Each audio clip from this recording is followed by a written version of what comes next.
விக்ரம்ல அந்த சீன் மட்டும் எக்ஸ்பிளைன் பண்ணாரு. பட் விக்ரமோட கதை எனக்கு தெரியும். ஏன்னா முன்னாடி பேசியிருப்போம். ஏன்னா அப்போ நான் இல்ல. அந்த கிளைமேக்ஸ் சீன் அப்போ எழுதல அவரு. ம். லாஸ்ட்ல தான் இந்த மாதிரி ஒண்ணு இருக்கும். ரோலெக்ஸ் அந்த கேரக்டர் பேர் இருக்கு.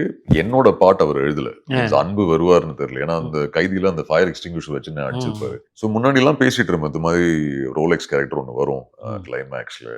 ஸோ இப்படி பேசிட்டு அது முதல்ல ஃபிக்ஸ் பண்ணிட்டாரு. ஆமா. ஃபர்ஸ்ட் டே ஃபிக்ஸ் பண்றேன். இந்த மாதிரி ஒண்ணு ஒரு கேரக்டர் ஒண்ணு இருக்கும். அது சூர்யா தான் அப்படின்றது தான் லேட்டா ஆமா தெரியும்.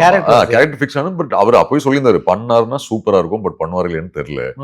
ஸோ ரோலெக்ஸ் கேரக்டர் இருக்கும். அன்பு ரோலெக்ஸை மீட் பண்ணணும்னு அப்போ இல்லை.